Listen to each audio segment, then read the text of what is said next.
அனைவருக்கும் வணக்கம். நான் இந்தியப்பெண்ணே பாரதி பேசுகின்றேன். ரெட் கலரில் சப்ஸ்கிரைப் பட்டன் இருந்தால் நீங்கள் சப்ஸ்கிரைப் பண்ணுங்கன்னு கேட்டுக்கிறேன். கிரே கலரில் லாஸ்ட்டில் ஈடின்னு முடிஞ்சிருந்தால் நீங்கள் ஏற்கனவே பண்ணிட்டீங்கன்னு மீனிங் ஆகிடுது. அதனால் நீங்கள் அப்படியே விட்டுடலாம். இதோடு நீங்கள் ஷேர் பண்ணணுன்றது என்னோடய விருப்பமாகவும், லைக் பண்ணுறது, கமெண்ட் பண்ணுறதும் ரொம்ப நான் ரிக்வெஸ்ட் பண்ணி கேட்டுக்கிறேன். ஏன்னா கமெண்ட் பண்ணால் தான் எனக்கு நிறைய என்கரேஜ் பண்ணுற மாதிரி இருக்கும். கொஞ்சம் ரெஸ்பெக்ட்ஃபுல்லாக மட்டும் நீங்கள் கமெண்ட்ஸ் கொடுத்தா, என்ன மாதிரி கமெண்ட்ஸ் கொடுத்தாலும் பரவாயில்ல. அனைவருக்கும் வணக்கம். நான் பிரபஞ்சத்தை பற்றி போன 2 வீடியோவிலையுமே பிரபஞ்சம் நமக்கு நல்லவருக்கு கெட்டவருக்கு 2 பேருக்குமே உதவி செய்து ஏன் கெட்டவன் ஜெயிக்கிறான் அப்படின்றதெல்லாம் பார்த்துருந்தோம். அதோடு இல்லாமல் இந்த பிரபஞ்சத்துக்கு உள்ள நிறைய விஷயங்கள் கொட்டியிருக்கிறேன். அதில் நிறைய விஷயங்கள் உங்களுக்கு நியாய தர்மம் எப்படி பார்க்கப்படுகின்றன, ஏன் சில விஷயங்களுக்கு நியாய தர்மம்லாம் பார்க்காம மனுஷனுக்கு ஹெல்ப் பண்ணுது அப்படின்ற விஷயங்கள்லாம் நம்ம இந்த வீடியோவில் ஃபுல் அண்ட் ஃபுல் அந்த பிரபஞ்சத்துக்கு உள்ள அடங்கி இருக்க பொருள் என்ன, அவற்றை ஏன் நாம் தெரிந்து கொள்ள வேண்டும், அவற்றை நாம் எப்படி ஒன்றோடு ஒன்று இணைத்து அந்த காம்பினேஷன்களை பயன்படுத்தி கொண்டு அந்த பிரபஞ்சத்தை நெருங்க வேண்டும் என்றுதான் கூறப்போகின்றேன். வீடியோனுடைய கடைசியில் கொஞ்சம் பார்த்தால்தான் அடுத்த வீடியோவிலிருந்து நாம் எதை பார்க்க வேண்டும், எப்படி இந்த பிரபஞ்சத்தை நாம் பயன்படுத்திக் கொள்ள வேண்டும் என்பது வீடியோவின் கடைசி வரை பார்க்குமாறு கேட்டுக்கொள்கிறேன். பிரபஞ்சத்தை நெருங்க என்னோடு நடந்து வாருங்கள் அப்படின்னும் கேட்டுக்கிறேன். ஒரு உலகில் உள்ள அனைத்து முகங்களும் கைரேகையும் முகமும் சிறு சிறு சிறு வித்தியாசங்கள் இருக்கின்றன என்பதை போன வீடியோவிலேயே நான் உங்களுக்கு சொல்லியிருந்தேன். அந்த காம்பினேஷன்கள் வேற வேறாக இருக்கும். அதாவது பிரபஞ்சத்திற்குள்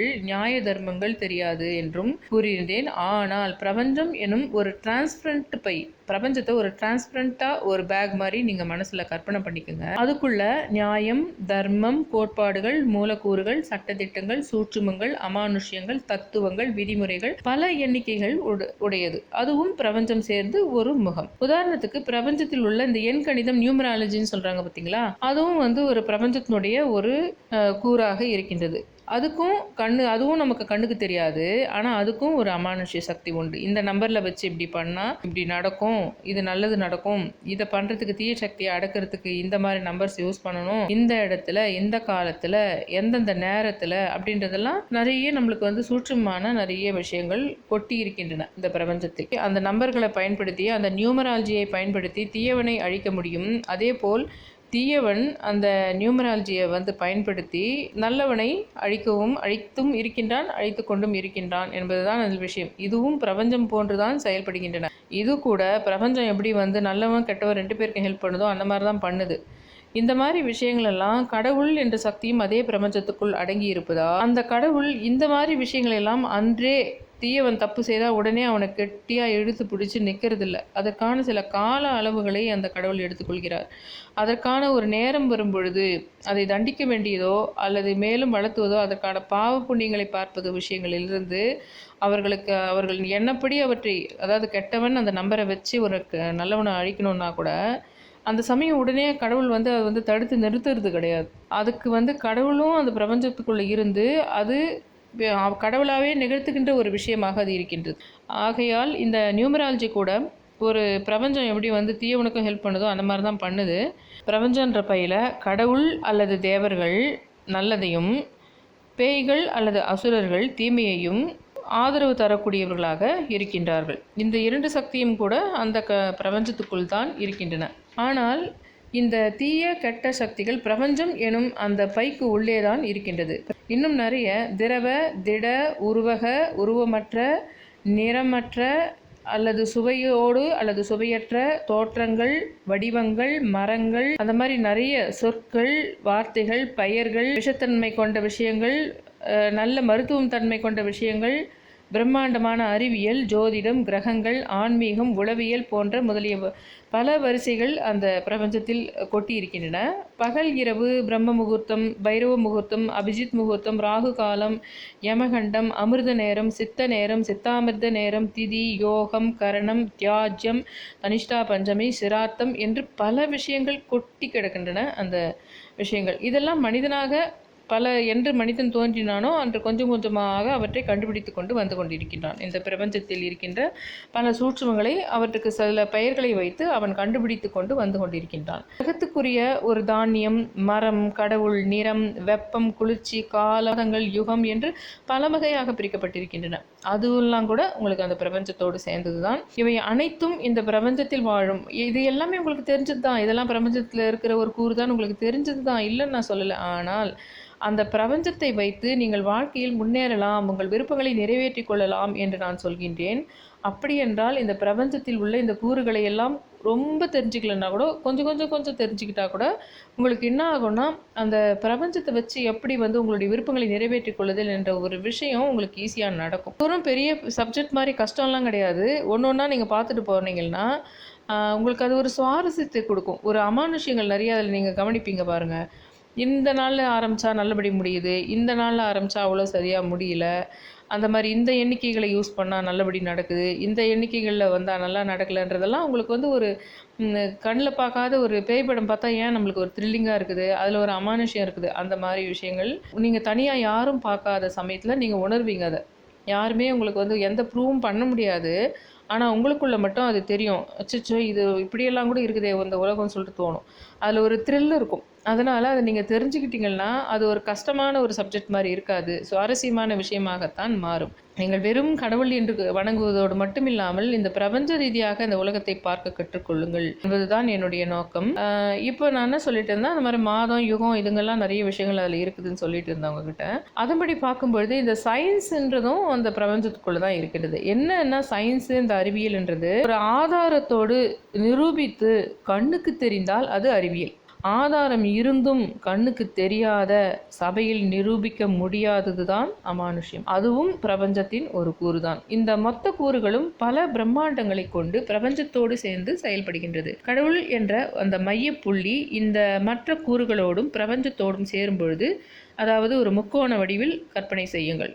கடவுள் ப்ளஸ் கூறு ப்ளஸ் பிரபஞ்சம். உதாரணத்துக்கு கடவுள் ப்ளஸ் கிரகம் பிரபஞ்சம், இல்லைன்னா கடவுள் ப்ளஸ் விலங்கு ப்ளஸ் பிரபஞ்சம், இல்லைன்னா கடவுள் ப்ளஸ் மனிதன் ப்ளஸ் பிரபஞ்சம் அப்படின்னு சொல்லிகிட்டே போகலாம் எவ்வளோ நாளும் என்று இருக்கின்றன. அதோடு போன வீடியோவில் நம்ம பிரபஞ்ச சக்தி கொண்டு தேவையானதை நிறைவேற்றி கொள்ளலாம் என்று நான் கூறியிருந்தேன். ஏனென்றால் தீயவன் மட்டும் ஜெயித்து கொண்டிருந்தால் அது நல்லவனுக்கு என்றும் அது ஒரு ஆபத்தான விஷயமாக, மனம் வலிக்கக்கூடிய விஷயமாக இருப்பதால் தான் நாம் கடவுளையும் சேர்ந்து அந்த பிரபஞ்சத்தை, கடவுளை வணங்குகின்ற விஷயத்தையும் கடவுளை நம்புகின்ற விஷயமும் சேர்ந்து நம்ம பிரபஞ்சத்தை கவனிக்கலாம் என்று கூறினேன். இப்பொழுது நான் என்ன சொல்றேன்னா, இந்த பிரபஞ்சம் என்ற ஒரு கல்லூரியில, ஒரு காலேஜ்ல பிரபஞ்சத்தை ஒரு காலேஜ் மாதிரி நினைச்சுக்கோங்க. நீங்கள் படிக்க போகிறீர்கள் என்றால் இதனுடைய உட்கூறுகள் அனைத்தும் ஒரு சப்ஜெக்டுகள், ஒரு பாடங்கள் ஆகும். அவை அனைத்தும் அறியும் பொழுது ஒவ்வொரு மனிதனுக்குள்ளும் அவனுக்குள் கடவுள் இருப்பதை பார்க்க முடியும். பிரபஞ்சம் தன்னோடு பேச ஆரம்பிப்பது கூட புரியும். முதலில் நாம் கிரகத்தை பிரபஞ்சம் என்று பார்த்தாலே இந்த பிரபஞ்சத்தில் நம் கண்ணுக்கு தெரிகின்ற விஷயங்கள் இந்த கிரகங்களாகும். அந்த கிரகங்கள் எப்படி உயிர்களோடும் மற்ற பொருட்களின் மீதும் வியாபித்திருக்கின்றன என்பதையெல்லாம் நாம் ஒவ்வொன்றாக அடுத்த வீடியோவிலேருந்து கொஞ்சம் ஷார்ட்டாகவே நான் போடுறேன். ஒரு குட்டி ஷார்ட்டாகவே போடுறேன். நிறைய இருக்குங்க உங்களுக்கு விஷயம். ஏன்னா ஒரு ஃபெங் ஷுயின்னு எடுத்துட்டா கூட இப்போ எல்லாரும் கிச்சனுன்னா அதில் ரெட் கலர் அப்படின்னு தான் சொல்கிறாங்க. ஆனால் எனக்கு ரொம்ப நாளைக்கு முன்னாடியே ஒரு ஃபெங் ஷுயி தெரிஞ்சவரும் அதே மாதிரி இந்த பஞ்சபூதங்கள் பற்றி தெரிஞ்சவரும் எனக்கு ஒரு விளக்கம் சொன்னார். ஒரு வீட்டில் சமையல் பண்ணும்பொழுது என்னெல்லாம் நாம் செய்ய வேண்டும், அது எப்படி வீட்டில் உள்ள அனைவர்களுக்கும் போய் நல்ல விஷயங்கள் சேரும்னு சொல்லியிருக்கார். அதை விட முக்கியமாக அந்த சமையல் ரூம் பற்றியே ஒன்று சொல்லியிருக்கார். எல்லாருமே ரெட் கலர் அடிங்க, சமையல் ரூம்னா ரெட்டு, அங்கன்னா நெருப்புக்குரிய இடம் அது அப்படின்னு தான் சொல்லுவாங்க. எப்பவுமே தென்கிழக்கு நெருப்புக்குரிய இடம், சிவப்பு நிறம் அடிச்சிடுங்க, சிவப்பு நிற பொருட்கள் யூஸ் பண்ணுங்கன்னு சொல்லுவார். ஆனால் அவர் என்ன சொன்னார்னா, எனக்கு க்ரீன் கலர் தான் நீங்கள் எல்லாம் என்ன நினைப்பீங்கன்னா ரெட் கலருக்கு ஆப்போசிட் க்ரீன், அது எப்படி அடிக்கலான்னு. அந்த வடமேற்குலேயும் உங்களுக்கு சமையல் சில சமயம் கிச்சன் அங்கே வைக்க முடியலன்னா அங்கே வைப்பாங்க. அதுவும் நெருப்புக்குரிய இடமாக வாயுவாக சொல்லப்படும். சில சமயம் அந்த இடத்திலும் அடுப்பை வைக்க முடியும் என்ற மாதிரி சொல்லுவாங்க. இந்த ரெண்டு இடத்துலையுமே நீங்கள் சிவப்பு அடிப்பதற்கு பதிலாக உங்களுக்கு க்ரீன் அடிங்கன்னு சொன்னார். ஏன்னா க்ரீன்ன்றது மரம், அந்த மரம் அந்த நெருப்பை அதிகரிக்கும் அப்படின்னு சொன்னார் அவர். நான் இப்போ க்ரீன் தான் அடிச்சிருக்கேன் கிச்சனுக்கு. நார்த் வெஸ்ட் பெட்ரூமுக்கும் க்ரீன் தான் நான் கொடுத்துருக்கேன். மரம் என்றால் நெருப்பு பட்டால் அதில் எரியும். அதனால் அந்த இடத்தில் வருகின்ற அந்த சக்தியை, அந்த நெருப்பு என்ற சக்தியை அது மரம் அதிகரிக்கும் அப்படின்னு சொல்லியிருக்காரு. வேற ஒரு வீட்டில் ஒன்றத்திற்கு சொன்னார். என்னென்னா இந்த இடத்துல இந்த வீட்டில் இருக்கிறவங்களுடைய ராசிகள்லாம் நிலத்தினுடைய ராசி அதிகமாக இருக்கிறது. அதனால் வீட்டினுடைய தலைவனாக மரம் இருக்கின்றது. மரம் நிலத்தில் உள்ள சத்துக்களை இழுத்து விட்டு அது வளரும் அப்படின்னு சொல்லிட்டு நிறைய உங்களுக்கு வித்தியாசமான விஷயங்களை அவர் சொல்லியிருந்தார். எதுக்கு இப்போ நம்ம வந்து பிரபஞ்சத்துக்குள்ளே இருக்கிற நிறைய கூறுகள், ஃபெங் ஷுயியா இருக்கட்டும், நியூமராலஜியாக இருக்கட்டும், உங்களுக்கு ஜோதிடமாக இருக்கட்டும், நிறைய விஷயங்கள் இருக்குது. அது மொத்தமாக நீங்கள் வந்து அதெல்லாம் கற்றுக்க வேண்டாம். சும்மா எதுக்குன்னா இந்த பிரபஞ்சத்தோடு எப்படி அது தொடர்பு கொண்டு கண்ணுக்கு தெரியாத இந்த அமானுஷ்ய விஷயங்கள் நம்மளுக்கு ஆச்சரியத்தை ஏற்படுத்துகின்றன. எல்லாருடைய ராசியை நீங்கள் தெரிஞ்சுக்கணும், அவ்வளோதான். எல்லாருடைய குணங்களும் நீங்கள் தெரிஞ்சுக்கணுன்னா ஒரு எக்ஸ்பிரிமெண்ட் மாதிரி ஆகிடும். ஒவ்வொரு மனுஷனுமே நீங்கள் தனியாக ஒரு ரிசர்ச் பண்ணிக்கிற மாதிரி உங்களுக்கு ஒரு இன்ட்ரெஸ்ட் ஆகிடும் அந்த விஷயத்தில். 10 வருஷம் 15 வருஷம் நம்மளுக்கு குழந்தையே இல்லாமல் இருந்துச்சு, கடவுள் தான் அது காரணம்னு சொல்லி நினைக்கிறோம். ஆனால் கண்ணில் நம்ம பார்த்ததில்ல கடவுளை. ஆனால் ஒரு அமானுஷ்யன்றாலே கண்ணுக்கு தெரியாமல் நடக்கின்ற விஷயங்கள், ஆனால் உங்கள் மனசுக்கு சத்தியமாக அது தெரியும். அப்படி தான் நடந்தது. அந்த மாதிரி விஷயத்துக்கு பேர் தான் அமானுஷ்யம். அந்த பிரபஞ்சம் என்ற ஒரு கண்ணாடி வழியாக இவற்றை நீங்கள் பார்க்க ஆரம்பிங்கள் என்று நான் கூறுகின்றேன். நீங்கள் ஒரு நெட்டில் போயிட்டு உங்களுடைய டேட் ஆஃப் பர்த்து, உங்களுடைய வந்து பர்த் பிளேஸு, அப்புறம் உங்கள்கிட்ட பர்த் டைம் அது வரைக்கும் போட்டிங்களான்னா எந்த மதமாக இருந்தாலும் நீங்கள் என்ன ராசின்னு வந்துடும். அதை தெரிஞ்சு வச்சுக்கணும். என்ன இந்த பிரபஞ்சத்தை பொறுத்த வரைக்கும் நீங்கள் என்ன ராசின்னு தெரிஞ்சுக்கிறத விட உங்களை சுற்றி உங்கள் வீட்டில் இருக்கிறவங்க, அப்புறம் உங்கள் கூட லைஃப்பில் பழகிறவங்க, அவங்களுடைய ராசி தெரிஞ்சுக்கணும். ஆனால் அவங்கக்கிட்ட டைரெக்டாக கேட்டு, அதை நான் கேட்டேன்றது இவங்க வந்து கேட்டுட்ருக்காங்க, எல்லாருக்கிட்டையும் போய் ராசி கேட்டுட்டேன், இவங்க எல்லாருக்கிட்டையும் நட்சத்திரம் கேட்டிருக்காங்கன்னு தெரியக்கூடாது. அது ரொம்ப வந்து அவங்களுக்கே தெரியாத மாதிரி ரொம்ப அதை ஒரு இது மாதிரி கேட்டு மனசில் வச்சுக்கணும். அப்புறம் அதை வச்சே அவங்கக்கிட்ட அவங்க கண்டுபிடிக்கிற மாதிரி அதையே பேசிகிட்டு இருக்கக்கூடாது. அது ஒரு சைடில் மைண்டில் போட்டு வச்சுக்கணும். இதெல்லாம் பிரபஞ்சத்தை நெருங்குவதற்கும், பிரபஞ்சத்தை வைத்து தாம் காரியங்களை நடத்தி கொள்வதற்கும் ஒரு சூட்சமமாகும். இதை போய் நீங்கள் பகட்டமாக போயிட்டு எல்லாருக்கிட்டையும் ராசி கேட்குறேன்னு சொல்லிட்டுலாம் ரொம்ப பட்டுன்னு கேட்கக்கூடாது. ரொம்ப ஸ்லோவாக தான் எல்லாத்தையும் கொஞ்சம் நீங்கள் வந்து அவங்களுக்கே தெரியாமல் தான் அதை தெரிஞ்சு வச்சுக்கணும். அவங்கள அழிக்கிறதுக்காகலாம் நம்ம தெரிஞ்சுக்க போகிறதில்ல. இந்த எல்லாமே உங்களை சுற்றி இருக்கின்ற அந்த ஒரு சைக்கிளை வந்து நீங்கள் புரிஞ்சுக்கிட்டு, அப்போ எப்படி உங்களுடைய லைஃப்பில் நீங்கள் நல்லதை நீங்களாகவே ஒரு கடவுளாக இருந்து முடிச்சிக்க முடியுன்றதுக்காக சொல்கிற ஒரு டிப்ஸ் அது. அதனால் சொல்கிறேன். அந்த காலத்தில் கூட உங்களுக்கு வந்து அரசர்கள், நாஸ்டாடம்ஸாக இருக்கட்டும், உங்களுக்கு வந்து இந்த எம்ஜிஆருக்கு கூட நல்ல ஜோதிடம் தெரியும்னு சொல்லியிருக்காங்க. ஜெயலலிதாவுடைய அப்பா கூட வந்து உங்களுக்கு பெரிய ஜோதிடம்னு சொல்கிறாங்க. அந்த மாதிரி அந்த காலத்தில் பெரிய அரசர், நம்ம வந்து மகாபாரதத்தில் வந்து சகாதேவனுக்கு ரொம்ப உங்களுக்கு அரசர் நிறைய போர் யுக்திகளை எல்லாம் வந்து சகாதேவன் கிட்ட தான் போய் கேட்பாங்க. அந்த மாதிரி உங்களுக்கு அரசர் இருக்கட்டும், கடவுளாக இருக்கட்டும், இந்த கடவுளுக்கு நிறைய ஜோதிடம் தெரியும் சொல்லுவாங்க. நீங்கள் எல்லாம் பெருசாக அந்த ஜோதிடம்ன்றது டீப்பாக பார்த்து நீங்கள் மேரேஜ் பார்க்குறது அந்த கதைக்கு போக வேணாம். இந்த ஜோதிடம் என்றது வந்து முக்கியமாக நீங்கள் வந்து ஒரு வான சாஸ்திரம் அப்படின்ற பேரில் பார்க்கணும். நீங்கள் வந்து எப்படி அந்த பிளானட்ஸுங்களுக்கும் மனுஷனுக்கும் இல்லை விலங்குக்கும் உங்கள் வீட்டில் இருக்கிற பொருளுக்கும் என்ன தொடர்பு இருக்கிறது அப்படின்னு பார்க்கலாம். மனுஷனு கூட மட்டும் பிளானட்ஸ் இது வந்து தொடர்பு கிடையாது. ஒவ்வொரு பொருட்கள் மீதான கூட பிளானட்ஸ்க்கு வந்து தொடர்பு இருக்கின்றது. உயரமான ஒரு பொருள், அகலமான ஒரு பொருள், சதுரமான ஒரு பொருள், அந்த மாதிரி விஷயங்களுக்கெல்லாம் கூட பிளானட்ஸோட தொடர்பு இருக்கின்றது. ஏன்னா இதெல்லாம் தெரிஞ்சுக்கிட்டா தான் நீங்கள் இந்த வீட்டில் எங்கெங்கே அந்தந்த ஷேப்பில் நீங்கள் இதெல்லாம் வாங்கி வைக்க முடியுன்றதெல்லாம் பின்னாடி நம்ம அடுத்தடுத்து நிறைய வீடியோக்கள் வரும்போது அப்போ நம்ம தெரிஞ்சுக்கலாம். அது எல்லாமே அந்த பிரபஞ்ச சக்தியை இழுத்து கொடுக்க விஷயங்களாக நிறைய இருக்கின்றது. பொருட்களாகவும், சில செயல்களாகவும், சில நாட்களாக, சில நேரங்களாக என்று இருக்கின்றது. அதனால்தான் நான் வந்து அந்த பிரபஞ்சத்தின் கூறுகள் என்று கூறி அதன் வழியாக நீங்கள் அவை மொத்தத்தையுமே நீங்கள் தெரிஞ்சுக்குங்க. ஒரு சின்னதாக ஒரு வீடியோவோ எல்லாமே நியூமராலஜினா ரொம்ப வைடாக போகிறதில்ல.